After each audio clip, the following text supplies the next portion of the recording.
Bonjour les amis, bonjour les boss, bonjour la famille et bonjour les voyageurs, bonjour les BMistes, bonjour à tous les motards. Bienvenue sur la vidéo. Avant toute chose, je vais quémander un petit peu, n'hésitez pas à liker la vidéo, puis à vous abonner, c'est gratuit, ça me fait plaisir, donc vous cliquez en bas à droite. Aujourd'hui, le thème de la vidéo, que vous allez m'accompagner sur la route avec ce beau lever de soleil, encore une fois, eh bien ça va être le carburant, le prix, et puis la consommation, vos habitudes. Donc let's go. C'est la crise les amis, c'est vraiment la crise. Vous avez vu le prix des carburants qui ne fait que grimper, c'est vraiment hallucinant. Il faut vraiment trouver des subterfuges et solutions pour changer nos habitudes, je pense. J'ai compté à peu près, on est au-delà du 10 centimes du kilomètre parcouru maintenant, hein. C'est compter à 6 litres de moyenne, que ce soit avec la voiture ou avec la moto. Vous faites 100 bornes, vous en avez pour 10 €. Donc vous allez au boulot, vous avez 20 bornes aller, 20 bornes retour, et bien tous les jours ça vous coûte 4 €. C'est un raccourci de le résumer comme ça, mais vraiment c'est comme ça, on est comme ça. Si vous faites 2000 bornes par mois rien que pour le boulot, et bien vous en avez pour 200 balles, rien que pour aller au boulot. On est au 1,90 là, le litre de 98, c'est à peu près en moyenne. Même le diesel pour les bagnoles, c'est devenu du grand n'importe quoi. Le conflit ukrainien en ce moment, tous les problèmes qu'il y a à l'Est, ça va pas arranger tout ça, on le sait tous. Donc on va pas remuer le couteau dans la plaie. Voilà, on sait que malheureusement on va devoir subir tout ça et on a besoin de nos véhicules pour aller bosser. On n'a pas le choix. Du coup, eh bien, on fait avec. Dites-moi en commentaire s'il y en a qui changent leurs habitudes. Donc ça va par exemple, eh bien, privilégier le covoiturage. Peut-être prendre des transports en commun, ceux qui ont des tramways ou des trains. Dites-moi un petit peu si c'est vraiment le côté porte-monnaie, hein, je pense qu'on est à peu près tous pareils. Si vous continuez à prendre la moto tous les jours, tant pis, advienne que pourra, ça me coûte plus cher, mais j'en ai besoin. Dites-moi un petit peu, ça m'intéresse. Alors dans un second temps, on va parler du 98, du 95, il y en a qui mettent des kits pour l'éthanol. Donc ça, je serais curieux aussi de savoir vous en êtes avec vos meules. Qu'est-ce que vous mettez dans vos motos? Mettez-moi en commentaire ce que vous pensez de tout ça, ce que c'est votre moto, parce que je connais pas les motos de tous les abonnés. Si vous avez fait des modifications, Acton Bikes par exemple, qui font du très bon boulot, les kits éthanol, bon, il y a du pour, il y a du contre, savoir, ça serait tout un débat, on va pas en parler aujourd'hui dans cette vidéo.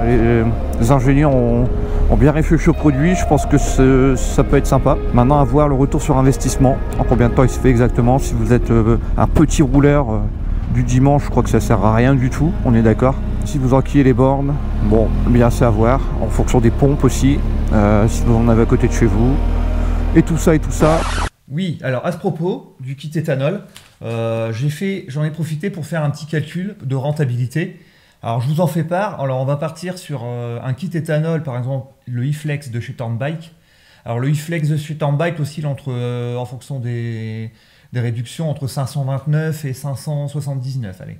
Donc on va taper au milieu, on va cibler. Je vais vous donner la comparaison entre l'utilisation avec du SP98 qui actuellement est à 1,86 le litre et le kit éthanol E85 en sachant qu'on consomme toujours un tout petit peu plus avec de l'éthanol, donc je vais me baser sur 0,5 litres au 100 en plus, comme ça on aura vraiment un calcul à peu près correct. Et le litre d'éthanol en ce moment est à 0,80 € le litre en moyenne par chez moi. En tout et pour tout, il vous faudra 12 000 km pour rentrer sur l'investissement du kit.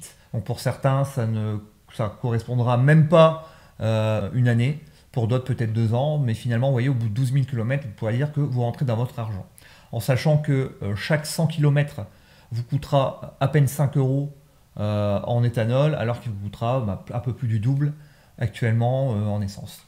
Allez boss, à toi de reprendre le relais. C'était juste pour info.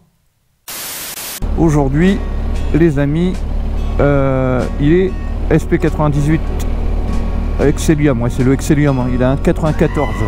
On peut le voir par exemple dans les Inter à 1,86 je pense en ce moment. Alors aujourd'hui je vais passer par où? On va passer par là. Donc, comme ça on aura un petit peu de route de campagne, ce sera plus sympa que la route de la ville. On a parlé du prix du carburant, on va pas revenir dessus. De toute façon ça change nos habitudes certes. Maintenant voilà, il faut continuer. Moi personnellement j'ai pas le choix. Alors le gros sujet de la vidéo, j'en avais déjà parlé dans d'autres vidéos, que c'était en fil rouge, que ça se faisait tout doucement, tout doucement, tout doucement. C'était un travail de longue haleine, je ne vais pas vous le cacher. Je gardais les tickets à chaque fois, je notais tout à la maison à chaque fois. J'ai gardé les tickets de tous mes retraits de carburant, moto hein, je parle, depuis avril 2019. On va dire que ça fait 3 ans. 3 ans à garder tous les tickets. Et à marquer à chaque fois à la suite de quoi ce plein était fait, si c'était par exemple en road trip, si c'était que de la ville, si c'était du tout-terrain, enfin tout-terrain, tout chemin, hors piste un petit peu, le mix des deux, le mix de 3 avec l'autoroute, enfin à chaque fois j'ai tout noté. Comme ça vous allez avoir vraiment une moyenne vraiment intéressante, je pense que ça pourra en intéresser certains. 1 an et demi de circulation avec la R1200 GS liquide de 2013, celle que j'avais avant, qui comptabilisait à environ 50 000 km on va dire.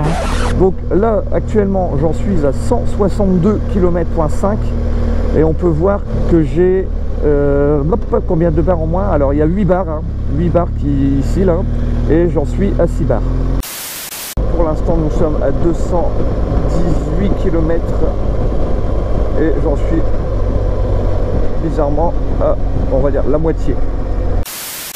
Alors nous sommes à 178 km quasiment et il me reste 5 briques. Je suis à 180 km, allez à 200 mètres près, 180 et je suis à 3 barrettes en moins. Et la nouvelle ici présente la R1250 GS Adventure de 2020. Une synthèse donc de 18 mois avec l'une et de 18 mois avec l'autre. Comme ça vous allez aussi pouvoir comparer et vous allez voir que ça change pas fondamentalement la donne, les quelques kilos de plus de celle-ci. On sait normalement en principe qu'une moto neuve au début, hein, sur les premiers milliers de kilomètres, elle consomme plus. Tant que tout se mette en place on va dire.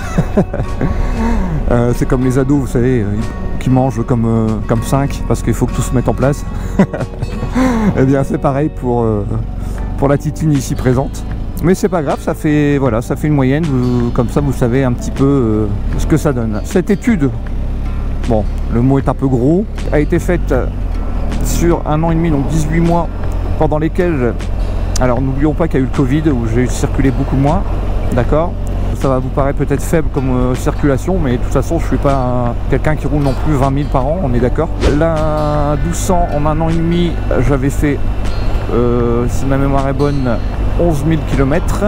Celle-ci, eh bien, presque 1 an et demi, on va dire, et j'ai pas beaucoup roulé, et j'en suis fort dégoûté.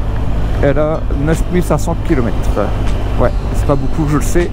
Mais le problème, vous savez moi, hein, je vous l'ai déjà expliqué, je suis en garde alternée, mon loulou n'a pas, enfin je ne monte pas sur la moto, donc pour aller à l'école de toute façon ils ont des cartables de 15 kg, c'est pas possible. Du coup 1 semaine sur 2, pas de moto, je dépose à l'école, je vais rechercher le soir, vous voyez un peu le cinéma. Du coup vous divisez déjà par 2, hein, forcément. Bon, ça fera quand même déjà pas mal pour une petite étude. On va dire c'est pas de pain quoi. Alors là pour le moment, vous voyez j'ai fait 128 km.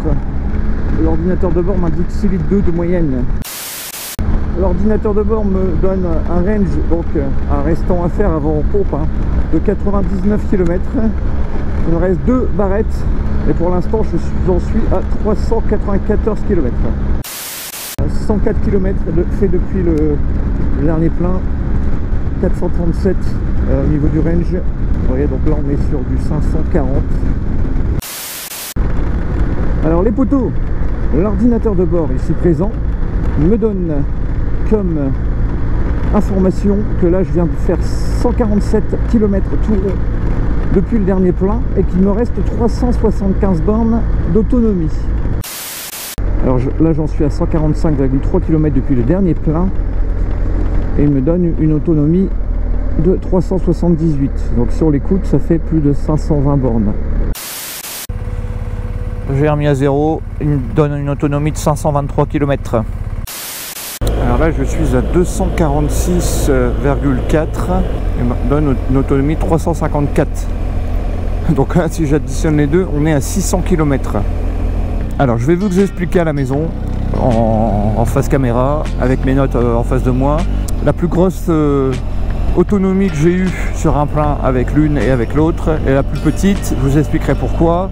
Allez, bah, je vais vous retrouver à la maison. On va faire le bilan là-dessus. Allez, à tout de suite les amis. Bon, la prochaine fois, je tâcherai de faire ça directement sur le PC ou sur le smartphone, parce que là, par papier, mais j'en ai partout. Bah, j'étais pas prêt, mais si je plaisante, c'était, vous savez, pour la mise en scène. Vous voyez, bah, j'ai tous les tickets, là, ils sont là, j'en ai plein. Les plus vieux, comme je vous ai dit, sur la moto, ont 3 ans. Ça ne surprendra personne si je vous dis que la moto consomme le moins lorsque elle voyage le plus longtemps, sans arrêt. Le pire de la consommation, où des fois ça monte à plus de 6 litres, 6 litres 5, c'est quand je vais au travail et que je fais 22 km à l'aller, que je coupe la moto, que je redémarre, que je la laisse chauffer, que je repars, que je rentre à la maison, le lendemain rebelote, ainsi de suite, tous les jours. Des petits parcours, forcément la moto consomme toujours un peu plus. Je n'ai pas constaté de grosses différences entre les moments vraiment de gros froid et les moments de forte chaleur me concernant. Par contre, lors des grands parcours, alors là c'est le bonheur. Par exemple, je suis parti en Normandie, d'ailleurs c'est là où j'ai consommé le moins. Pourtant, j'ai été chargé, 120 régulateurs sur l'autoroute, et bien plus de 500 km à l'aise avec les 30 litres, même pas, 25 litres. Sur des longs parcours comme ça, quand vraiment on reste à allure constante, sans forcément taper dedans à 150, parce que là encore, il y a une belle différence entre un parcours plein, ce que j'appelle un parcours plein, donc sur vraiment une grosse distance où vous allez rouler 300-400 km sans vous arrêter, à 120 par exemple en bloquant, donc même entre 120 et 130, ça va encore. Par contre, dès que vous allez commencer à bloquer le régule sur 140-150, tout de suite, il y a une belle différence, ce qui est logique. J'ai jamais réussi personnellement à descendre en dessous de 5 litres. Alors que j'ai tenté, vraiment j'ai tenté en roulant vraiment pépère. Le moins j'ai consommé, donc c'est lorsque je suis allé dans les Ardennes, 5,08 litres au 100, où j'ai pu faire 309 km tranquille. J'avais refait le plein bien sûr en même temps que les copains, mais j'aurais encore pu rouler. Pour la GSA, alors la meilleure autonomie que j'ai eue, c'est, je reprends mes notes, 522 km avec 26 litres 72. Donc ce qui fait du 5,12 litres au 100, exactement. Par contre, au quotidien, alors surtout quand elle était vraiment au début de sa vie, cette moto, là elle consommait quand même un petit peu plus, j'étais plus dans les 5,8 à 6 litres. Donc en gros, en résumant, et ça pourra en intéresser certains, surtout ceux qui veulent peut-être passer le cap de cet achat, l'Adventure.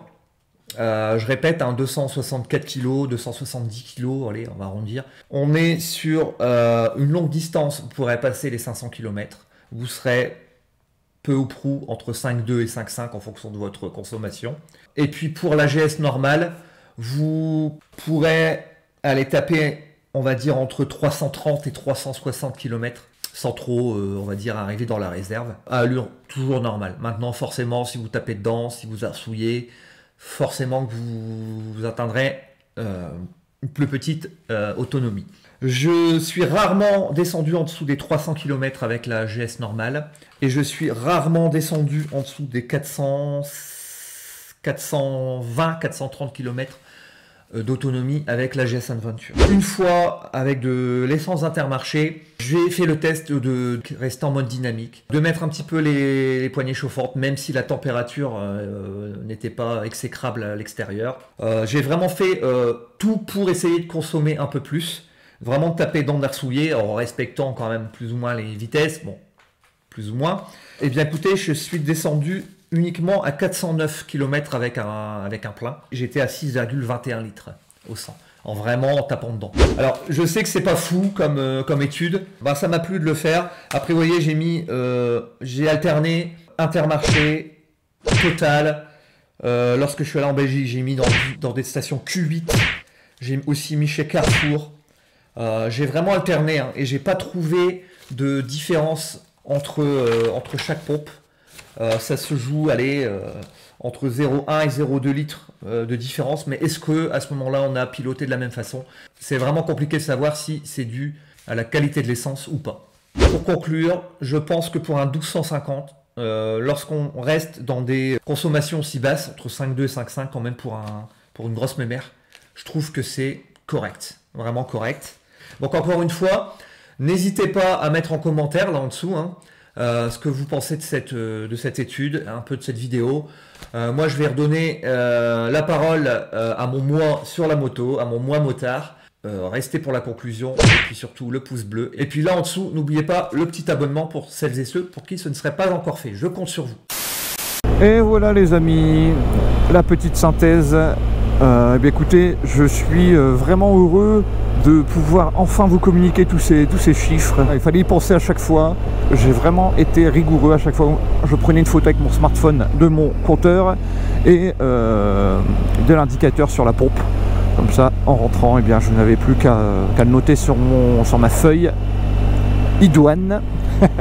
J'espère que ça apportera quelques infos à certains. Bon, certainement pas beaucoup à d'autres. Maintenant, je vais pouvoir me calmer un peu, puisque c'était vraiment pour faire une vidéo et que je voulais que celle-ci soit les plus complètes possibles. Encore une fois, n'hésitez pas les boss à vraiment me laisser tout un tas de commentaires qui me font énormément plaisir. Vous savez que j'essaye de prendre le temps de répondre à tout le monde. Pour l'instant, j'y arrive encore parfois avec pas mal de procrastination et de temps, parce que voilà, il faut du temps pour répondre à tout le monde. En général, je réponds à tout le monde, donc n'hésitez pas. Et puis tiens, ça fait longtemps qu'on n'a pas joué à ce jeu. En commentaire, tant qu'à faire, vous allez me glisser pour voir ceux qui regardent la vidéo jusqu'au bout. Allez, un mot, on va dire quoi? Ah bah tenez, on est à côté d'une caserne de pompiers, donc vous allez me glisser le mot pompier, les amis. Yes. Le mec trop débile, tu sais, qui n'a pas réfléchi du tout à sa vidéo avant. Eh bien, c'est avec le train que je vous quitte, le train de marchandises qui va passer la gare de Valenciennes un peu plus haut. Moi, je vous dis à bientôt. Portez-vous bien, ride safe, et puis surtout faites de la moto. Voilà les amis, allez, à bientôt, let's go, et à bientôt dans une nouvelle vidéo. Bye bye.